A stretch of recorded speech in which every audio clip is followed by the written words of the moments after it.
Hey guys, this is Britt McTammany and another Lightroom tutorial.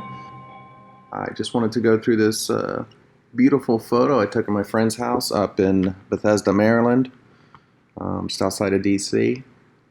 Beautiful home. This is a quick snap I took on a Sony RX10. Beautiful Zeiss glass that comes integrated with the camera and takes really nice sharp photos. It's relatively inexpensive. I think I paid $1,200 for it, or maybe a little bit more. So I thought I'd just quickly go through my process in terms of what I typically do on photos to make them look really nice in Lightroom. Release 2015-10. Anyway, so let's get started. It's pretty flat image. The shadows are kind of crushed a little bit, but I mean the power of these. I'm shooting raw. So you can see just by pulling up the shadows, we can get a lot more of that detail back. Highlights are pretty good, but we can probably get some more sky detail. Let's see, overall exposure I could bring up and then regain with the highlights and maybe the whites a little bit too. I typically put some clarity in, just it's kind of my style, is that nice mid-tone contrast, but you can do whatever you want. A little bit more saturation. This is a little concerning here. This is kind of dark, so we'll have to see what we can do with that. Already looks a lot better. That's before, that's after. Go full screen.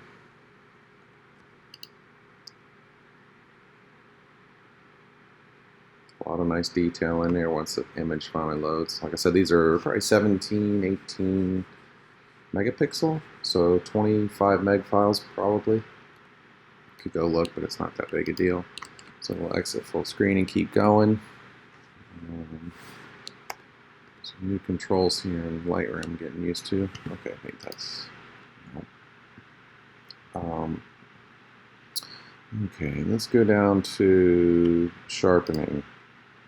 I typically like to keep my radius low and the amount, depending on the amount of detail you got in the shot, that's going to dictate, but that looks pretty clean. I don't see any weird anti-aliasing on the edges. Just nice, clean, looks good.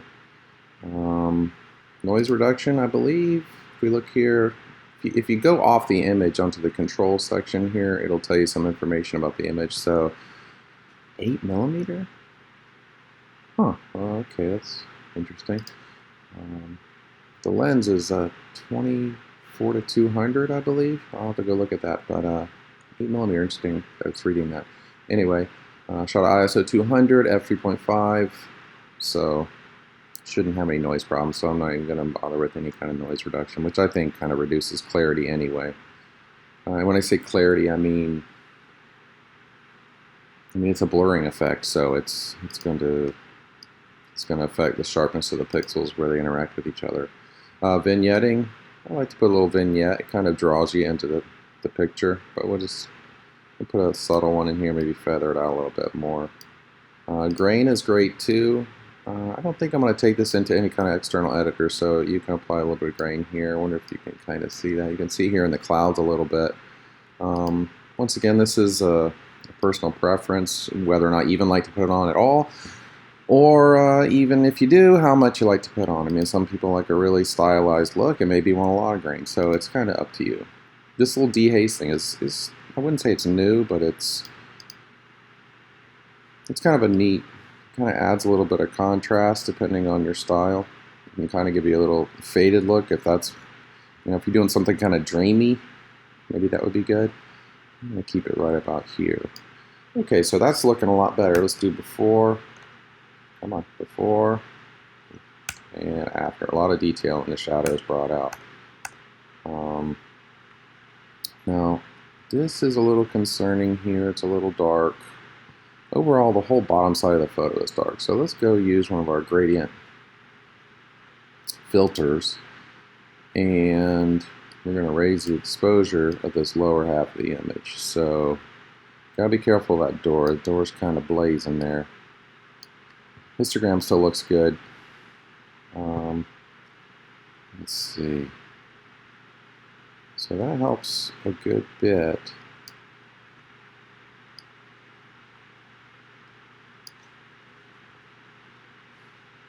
Yeah, I think I'm liking that.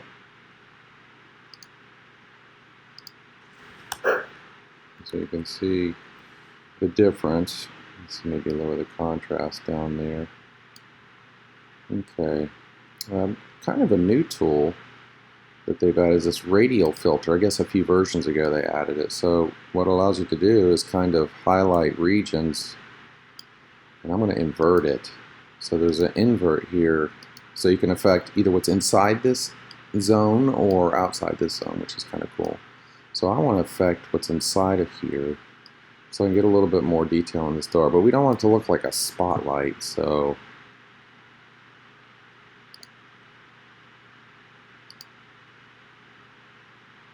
yeah, let me I think I'm going to bump the saturation up in there a little bit too, just so it doesn't look too strange. You can see how it can kind of look like a spotlight, which is something we don't really want to do. So we may want to affect the feather, make it a little more subtle, maybe reshape it a little bit more. Got to be concerned about this edge where we transition to the hard shadow from the shadow side of this roof line that's coming out over, I believe it's a sitting room. Sorry, it's early here. What time is it? 7:53. Getting my coffee. Anyway, I think that is looking a little bit better. Well, you know, once again, we want to keep this kind of natural. So you can see before and after is a humongous difference. It's almost too bright overall now that I'm looking at it again. So we can go back to our exposure. Once again, for me, I mean, I really love having the histogram and being able to see what's going on. You know, another nice feature in Lightroom is the fact that you can click inside the histogram and just slide back and forth, and it'll affect those regions. But you can see these controls down here kind of shifting. So this region way up here is for highlights. This region right here is what you can see right here is for I'm sorry, that's for highlights. This is for whites up here at the very top. Then highlights, exposure, which is this central area here. I just think it's so intriguing how these controls affect different parts of the histogram and the luminance data inside of here. So this is our shadows region, and down here will be the blacks region. Yeah, that door is very dark. I don't even remember. Was that door red? I don't think it was red. No, it was a black door. So you can see when we zoom in here, we've raised the shadow detail up here considerably and getting a little bit of noise, which is, you know, very common thing. You know, these cameras aren't as good as the human eye, and a lot of you guys already know this. You know, the eye can just perceive so much more than a camera can. I mean, the cameras are great, but well, I'm gonna look. So this is 1:1 zoom. I'm gonna come over here and go 2:1 so I can punch a little bit more. You can really see that grain now, and that grain means a loss of detail in my mind, in my eye. I'm just seeing a little bit of softness, whereas there's a lot more clarity up here in the part of the image that we have plenty of light. But let's just go down here and look at the noise reduction for fun. Where are you? Here we go. So I'm going to dial in a little bit. So I don't know if you can see, but when I dial it in, it's just a little bit of loss of detail. And just inherently in these noise reducers, it's a blurring of pixels. Now they're very good though these days, I have to say. And of course, there's some more things you can do with these other sliders like detail and contrast. But you know, in general, I would almost just prefer the extra clarity with a little bit of grain than to the noise reduction. So you know what? I'm just going to leave it off. And in all honesty, I mean, this is 5472 by 3648. That is a huge amount of pixels to be working with. And it's looking pretty good. So let's look at the before and the after. It looks nice. I'll look at the vignette a little bit more. Maybe adjust the roundness, see how that affects things. You know what? Let's try another gradient filter on this sky up here. Of course, I've got it set currently to increase the exposure, which I don't want to do. But that's the beauty of Lightroom, is that you can go back to these controls at any time and make changes. You can do wherever you want. You can go and change your color temp if you want. You can do all sorts of crazy stuff. And the power of RAW is just simply amazing. But yeah, let's see, before and after. Yeah, massive difference. Almost looks like a painting now, which I love. I mean, that's kind of my style. If you guys have ever seen any of my stuff that I've done, I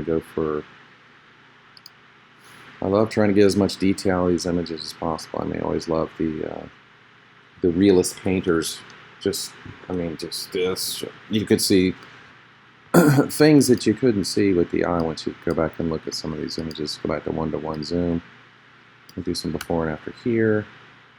Massive difference. I mean, you could not hardly even see the dragonfly nor knocker there at all.